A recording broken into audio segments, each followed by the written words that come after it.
Chapitre 7. Mlle Rottenmeier passe une journée agitée. Le lendemain matin, lorsque Heidi ouvrit les yeux dans sa nouvelle demeure, elle ne se rappelait pas où elle était et ne comprenait pas ce qu'elle voyait autour d'elle. Elle se frotta vigoureusement les yeux, regarda de nouveau et revit toujours les mêmes choses. Un grand lit blanc sur lequel elle était assise, une vaste chambre qui s'étendait devant elle comme un grand espace, de longs rideaux bien blancs devant les ouvertures d'où venait la lumière, tout près 2 fauteuils sur lesquels s'étalaient de grandes fleurs, contre le mur un sofa avec les mêmes fleurs, et devant le sofa une table ronde, dans un des angles une table de toilette, avec toutes sortes d'objets que Heidi n'avait jamais vus auparavant. Tout à coup, elle se rappela qu'elle était à Francfort. Tous les événements de la veille lui revinrent aussitôt à la mémoire, et en même temps le souvenir des dernières exhortations de la dame, dont elle n'avait entendu qu'une partie. Heidi sauta prestement à bas du lit, et fut prête en un clin d'œil. Elle s'approcha aussitôt de l'une des fenêtres pour tâcher d'apercevoir le ciel et ce qu'il y avait dehors. Elle se sentait comme dans une cage derrière ces grands rideaux. Ne pouvant pas les tirer, elle se glissa derrière, mais la fenêtre était si haute qu'à peine pouvait-elle arriver à voir quelque chose. Le peu qu'elle apercevait n'était évidemment pas ce que Heidi avait cherché. Elle quitta la fenêtre, s'approcha de l'autre, puis revint encore à la première sans réussir à voir autre chose que de grands murs et d'autres fenêtres. Alors elle fut saisie d'inquiétude. C'était encore de grand matin, car Heidi était accoutumée à se lever de bonne heure à la montagne et à courir à la porte du chalet pour voir ce qui se passait dehors, si le ciel était bleu, si le soleil avait déjà paru, ou bien pour écouter si les sapins bruissaient et regarder si les petites fleurs avaient déjà ouvert leurs yeux. Comme un petit oiseau qui se voit pour la première fois enfermé dans sa belle prison dorée et qui, voletant ici et là, essaie à chaque barreau de sa cage s'il pourrait passer à travers et s'envoler dans l'air libre, ainsi Heidi allait et venait d'une fenêtre à l'autre, essayant de les ouvrir pour voir le sol, l'herbe verte, la dernière neige fondant sur les pentes des montagnes. Enfin, tout ce qui lui tardait tant de revoir. Mais elle eut beau tirer, secouer, essayer de passer ses doigts dans les fentes, les fenêtres restèrent obstinément fermées. Enfin, lorsqu'elle vit que tous ses efforts étaient inutiles, elle renonça à son projet et se mit à réfléchir à la manière dont elle pourrait sortir de la maison et en faire le tour pour trouver la prairie, car elle se souvenait très bien que devant la maison, elle n'avait marché que sur des pierres. Au même moment, on frappa à la porte qui s'entr'ouvrit, et Tinette, passant la tête dans l'entrebâillement, dit d'un ton bref: « Déjeuner servi !» Heidi ne comprit pas que ces paroles peu gracieuses fussent une invitation à aller déjeuner. Elle lisait bien plutôt sur le visage moqueur de Tinette un avertissement de ne pas venir trop près d'elle.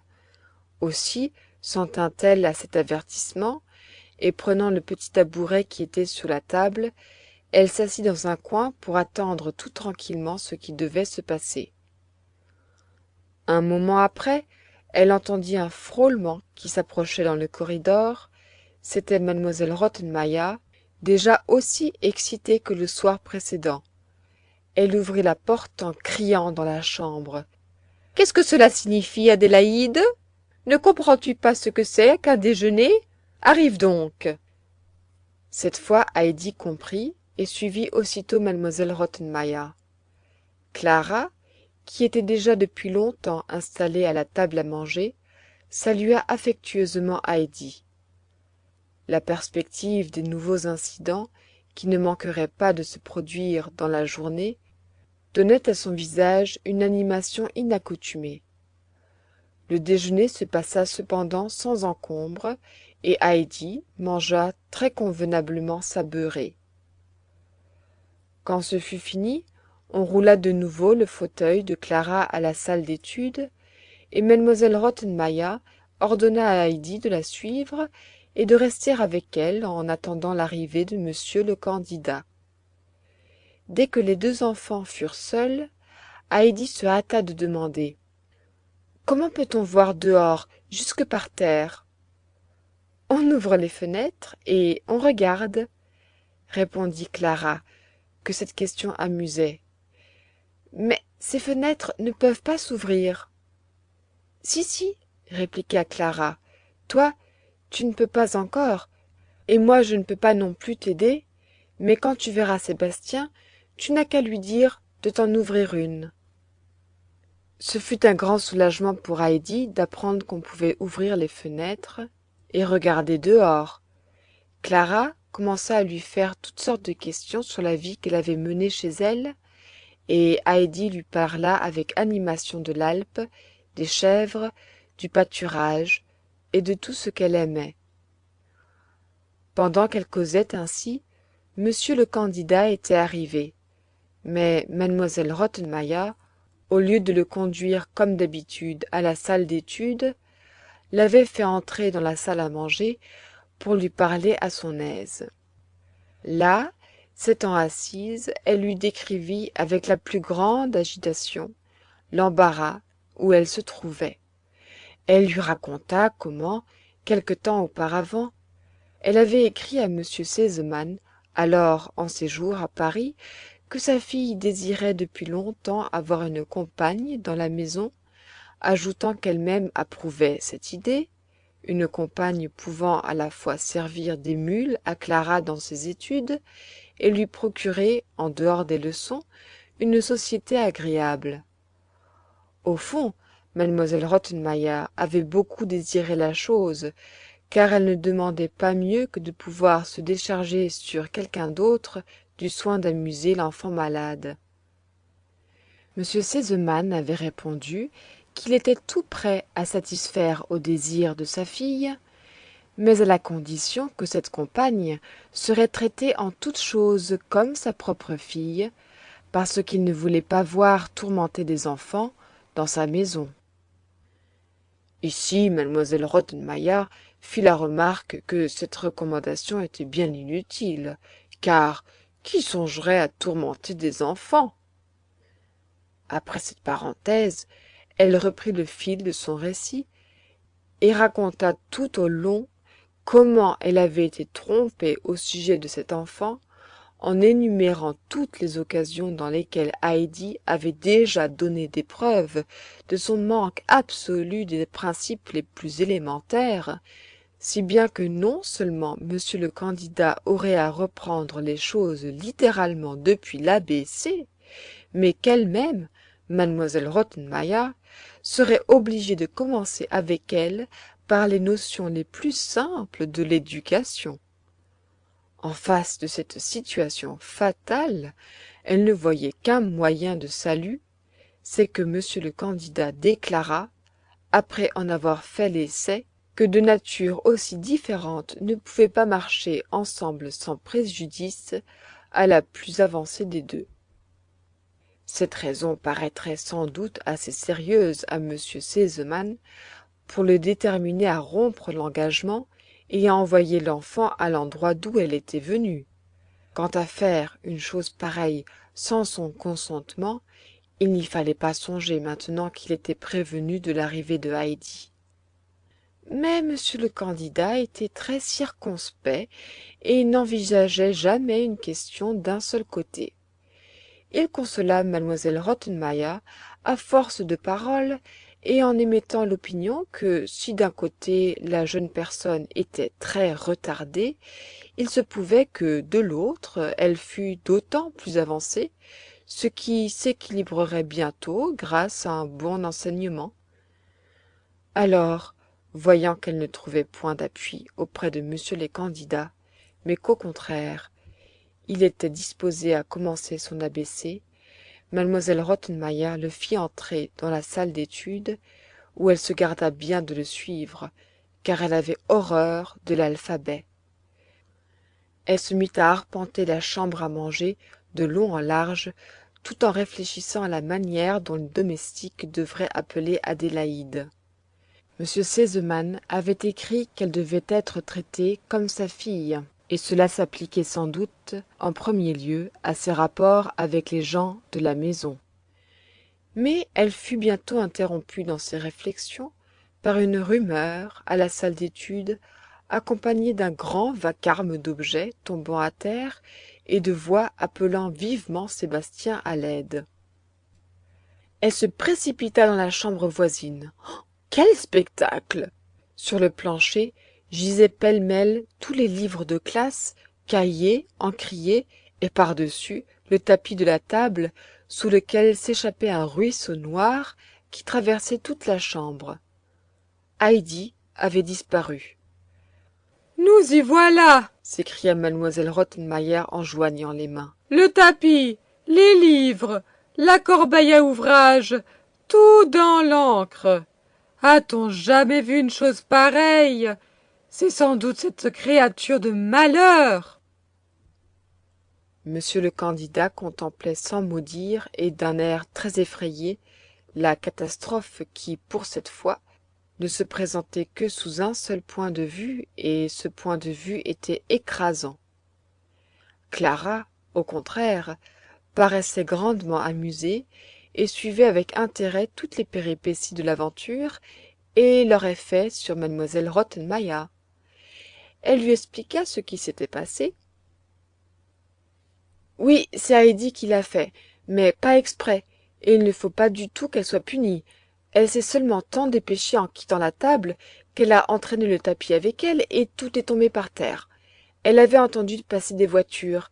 C'est pour cela qu'elle s'est précipitée hors de la chambre. Peut-être qu'elle n'a jamais vu une voiture de sa vie. » « Eh bien, monsieur le candidat, n'est-ce pas exactement comme je vous disais? Cette créature n'a aucune notion de rien.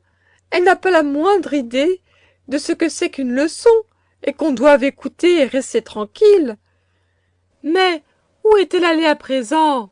Si elle s'était sauvée, que dirait monsieur Sesemann? Mademoiselle Rottenmeier s'élança sur l'escalier et descendit précipitamment. La porte d'entrée était ouverte et, sur le seuil, Heidi examinait la rue du haut en bas d'un air très déçu. « Où vas-tu? Quelle idée t'a passé par la tête? Qu'est-ce que cela signifie de se sauver ainsi ?» lui cria, coup sur coup, mademoiselle Rottenmeier. « J'ai entendu le vent dans les sapins, mais je ne sais pas où ils sont. Et maintenant, je n'entends plus rien, » répondit Heidi, sans cesser de regarder dans la rue du côté où s'était éteint le roulement des voitures qu'elle avait pris pour le bruissement du feu dans les sapins. Dans sa joie, elle s'était précipitée du côté d'où venaient ces sons familiers, sans se douter qu'elle entraînait le tapis de la table. « Des sapins? Sommes-nous par hasard dans une forêt? Quelle bêtise dis-tu là? Voyons, remonte vite et va voir les belles choses que tu as faites. » Mademoiselle Rottenmeier remonta à la salle d'études, suivie de Heidi. Celle-ci demeura stupéfaite devant le désastre qu'elle avait causé, sans s'en douter, en courant écouter les sapins.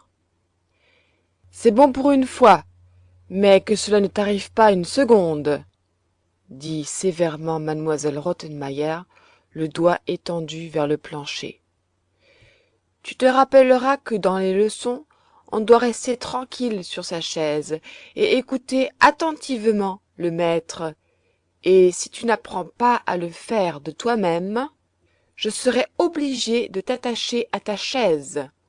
Comprends-tu? » « Oui, » répondit Heidi, mais je saurais bien rester assise toute seule. Elle venait de comprendre, une fois pour toutes, que c'est la règle d'être tranquille dans les leçons. C'était maintenant l'affaire de Tinette et de Sébastien de remettre tout en ordre. Monsieur le candidat s'éloigna, et les leçons furent suspendues pour ce jour-là. Cette fois, on n'avait pas eu le temps de bâiller. Chaque jour après le dîner, Clara avait l'habitude de se reposer un certain temps, et M elle Rottenmeier avait déclaré à Heidi qu'elle serait libre pendant ce temps-là de s'occuper à sa guise. Ce jour-là, donc, Clara s'étant installée dans son fauteuil pour dormir, M elle Rottenmeier se retira dans sa chambre, et Heidi vit que le moment était venu où elle pouvait choisir son occupation. C'était justement ce qu'elle désirait, car elle avait une idée qu'elle voulait mettre à exécution. Mais pour cela, il lui fallait une aide. Elle se posta donc au milieu du corridor, près de la porte de la chambre à manger, pour être bien sûre de ne pas manquer la personne dont elle avait besoin. En effet, au bout d'un instant, Sébastien apparut sur l'escalier, portant un grand plateau chargé de l'argenterie qu'il allait serrer dans le buffet de la salle à manger. Quand il eut atteint la dernière marche, Heidi s'avança vers lui et l'appela aussi distinctement que possible. « Pronom vous ?» Sébastien ouvrit les yeux tout grands et répondit d'un ton assez bourru. « Qu'est-ce que cela signifie, mamselle ?» « J'aimerais demander quelque chose, mais ce n'est pas quelque chose de mal, comme ce matin, bien sûr, » continua Heidi, en s'apercevant que Sébastien était un peu fâché et l'attribuant aux taches d'encre sur le parquet. « Ah ah, et pourquoi dois-je m'appeler pronom vous ?» demanda Sébastien du même ton. « Il faut toujours que je dise ainsi à présent. C'est mademoiselle Rottenmeier qui l'a commandé. » Sébastien éclata de rire de si bon cœur que Heidi en demeura tout interdite, ne voyant pas ce qu'il y avait de si amusant dans l'affaire, tandis que Sébastien avait tout de suite compris de quoi il s'agissait. « C'est bon, » reprit-il, en riant toujours, « mamselle peut continuer. »« Je ne m'appelle pas du tout mamselle !» s'écria à son tour Heidi avec une certaine indignation. « Je m'appelle Heidi. »« C'est égal, la même dame m'a aussi commandé de dire mamselle. »« Ah, vraiment ? Alors je pense que c'est comme ça que je dois m'appeler, » répondit-elle d'un air résigné, car elle s'était déjà aperçue que toute chose devait se passer comme mademoiselle Rottenmeier l'avait ordonné. « Maintenant j'ai 3 noms, » ajouta-t-elle avec un soupir. « Qu'est-ce que la petite mamselle voulait me demander ?» reprit Sébastien en entrant dans la salle à manger et posant son plateau sur le buffet. « Comment peut-on ouvrir une fenêtre, Sébastien ?»« Comme ceci, tout simplement, » dit-il en ouvrant toute grande une des fenêtres de la chambre à manger. Heidi s'approcha, mais elle était trop petite pour rien voir. Sébastien apporta un grand tabouret de bois qu'il plaça dans l'embrasure en disant « La petite mamselle n'a qu'à monter là-dessus et elle pourra regarder dans la rue et voir ce qui se passe en bas. » Heidi s'empressa de grimper sur le tabouret et, se penchant en dehors de la fenêtre, elle put enfin jouir de la vue qu'elle avait tant désirée. Mais elle retira presque aussitôt la tête. Sur sa figure, la joie avait fait place au désappointement. « On ne voit que la rue avec des pavés et rien d'autre, » dit l'enfant avec tristesse. « Mais si l'on fait tout le tour de la maison, que voit-on de l'autre côté, Sébastien ?»« Exactement la même chose, » répondit-il. Mais où faut-il aller pour voir bien loin jusqu'au bout de la vallée? Alors il faut monter sur une grande tour, sur le clocher d'une église, comme celui qu'on voit là-bas, avec cette boule dorée à la pointe. De là-haut, on voit bien loin par-dessus toute la ville. Heidi, après l'avoir écouté avec la plus grande attention, descendit lestement de son tabouret, sortit en courant de la chambre, descendit l'escalier et en un clin d'œil se trouva dans la rue. Mais la chose n'alla pas comme elle s'était imaginé. Il lui avait semblé, en regardant par la fenêtre, que le clocher était droit devant elle, qu'elle n'avait qu'à traverser de l'autre côté pour y arriver. Et maintenant qu'elle était arrivée tout au bout de la rue, elle ne voyait plus de clocher. Elle prit une autre rue, puis une autre, sans réussir à trouver ce qu'elle cherchait. Beaucoup de gens passaient à côté d'elle, mais ils avaient l'air tous très pressés, et Heidi pensa qu'ils n'auraient pas le temps de lui donner des renseignements. En arrivant au tournant d'une rue, elle aperçut un jeune garçon, portant sur le dos un orgue de Barbarie, et, sur le bras, un animal très extraordinaire. Heidi courut vers lui et lui demanda: « Où est la tour avec une boule dorée tout en haut ?»« Sais pas, » répondit le garçon. « Alors, à qui faut-il demander ?» reprit-elle. « Sais pas. »« Connais-tu une autre église avec un grand clocher ?»« Oui, bien sûr que j'en connais une. »« Alors viens me montrer où elle est. »« Montre-moi d'abord ce que tu me donneras, si je vais avec toi, » répondit le jeune garçon en tendant la main. Heidi fouilla dans sa poche. Elle en sortit une image qui représentait une belle couronne de roses rouges. Elle la contempla un instant, car il lui en coûtait de s'en séparer. Clara la lui avait donnée le matin même. Mais si elle pouvait voir la vallée et les pentes vertes de la montagne. « Tiens, » dit Heidi en tendant son image, « veux-tu ça ?» Le garçon retira sa main en secouant la tête. « Que veux-tu alors ?» demanda-t-elle en remettant bien vite la précieuse image dans sa poche.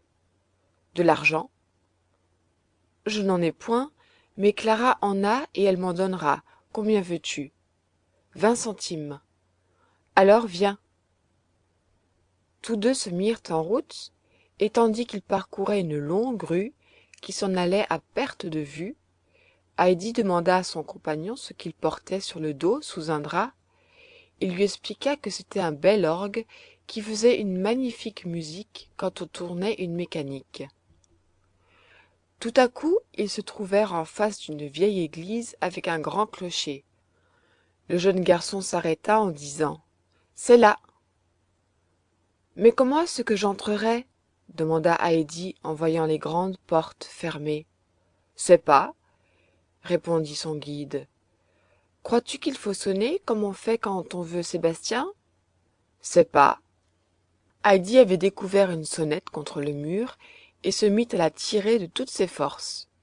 « Il faudra m'attendre en bas pendant que je monterai, parce que je ne saurai plus le chemin, et il faut que tu me le montres pour revenir. »« Que me donneras-tu alors ? » ?»« Que veux-tu que je te donne ? » ?»« Encore 20 centimes. » Au même moment, une clé tourna dans la vieille serrure, et la porte craqua en s'ouvrant lentement. Un vieillard sortit, regarda d'abord les enfants avec étonnement, puis les apostropha d'un ton fâché. « Comment vous êtes-vous permis de sonner ? Ne pouvez-vous pas lire ce qui est écrit au-dessous de la sonnette ? Pour ceux qui veulent monter au clocher. » Le garçon étendit l'index vers Heidi sans dire un mot. Celle-ci répondit au vieillard: « Je voudrais justement monter au clocher. »« Que veux-tu faire là-haut ? » demanda le marguillier. « Est-ce quelqu'un qui t'a envoyé ? » ?»« Non, je voudrais seulement monter pour voir tout ce qui est en bas. »« Dépêchez-vous de retourner à la maison et faites attention de ne pas recommencer vos mauvaises plaisanteries ou vous pourriez vous en repentir. » En disant ces mots, le marguillier se retourna pour fermer la porte. Mais Heidi le retint par son habit en lui disant d'un ton suppliant: « Seulement une fois !» Le vieux tourna la tête et rencontra les yeux de l'enfant levés vers lui avec un regard si plein de supplication qu'il en fut tout retourné.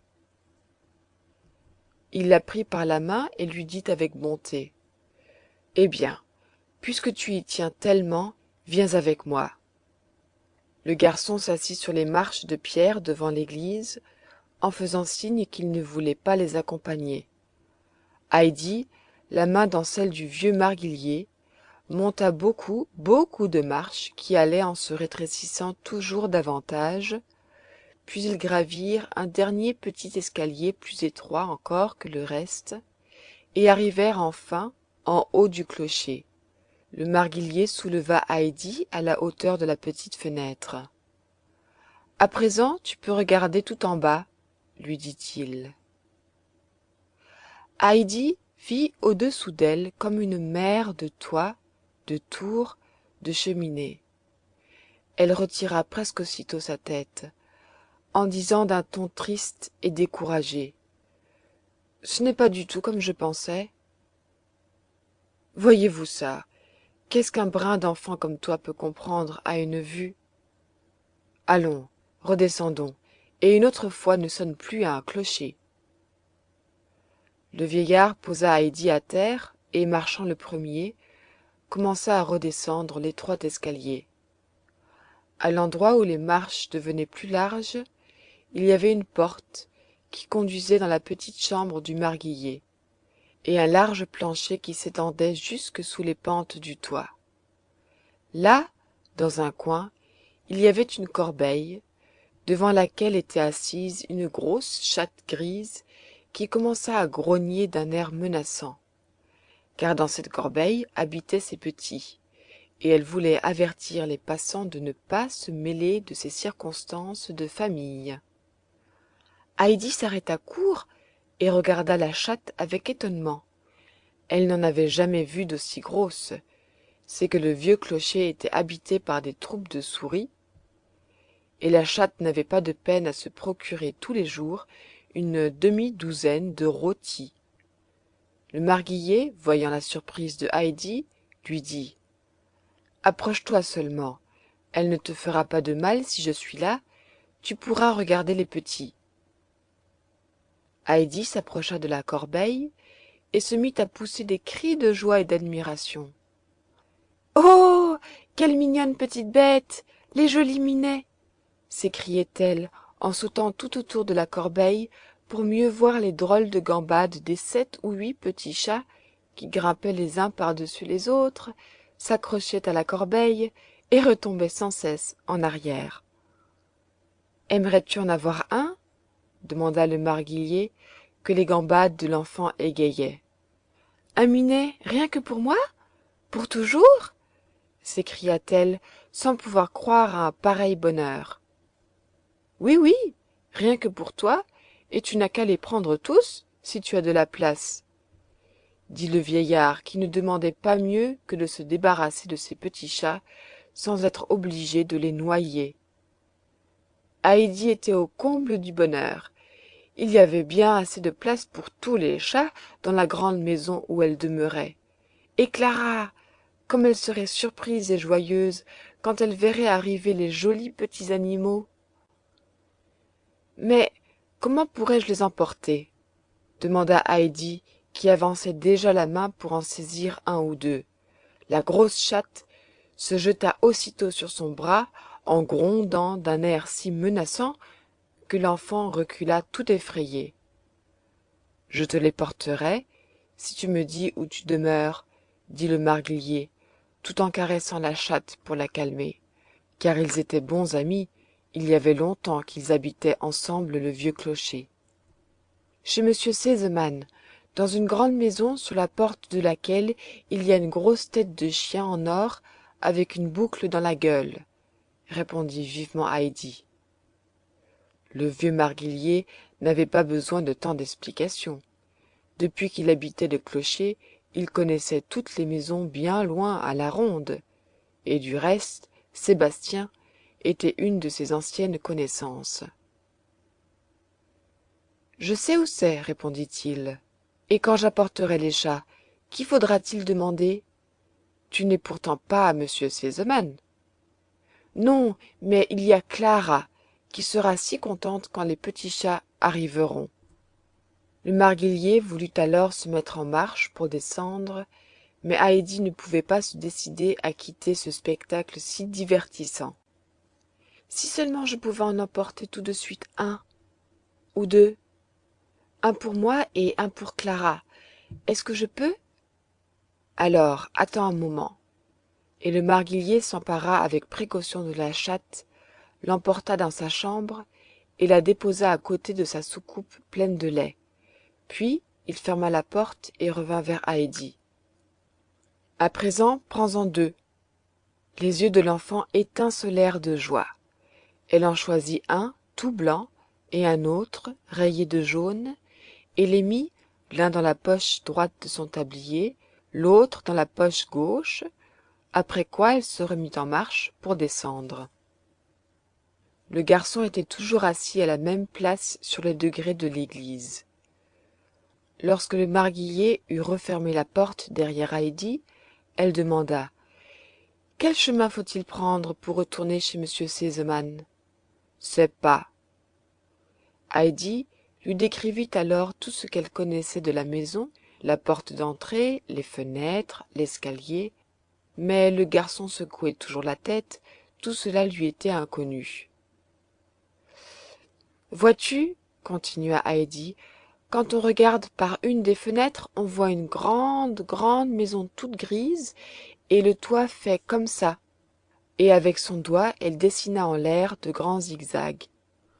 Aussitôt le garçon, reconnaissant peut-être un des signes qui lui étaient familiers, se leva d'un seul bond et, suivi de Heidi, marcha rapidement dans une certaine direction. En très peu de temps, ils arrivèrent en effet devant la grande porte ornée de la tête de laiton. Heidi tira la sonnette. Sébastien parut presque aussitôt, et, dès qu'il aperçut l'enfant, lui cria: « Vite, dépêchez-vous !» Heidi se hâta d'entrer, et Sébastien referma la porte, sans remarquer le jeune garçon qui resta tout interdit dans la rue. « Vite, mamselle !»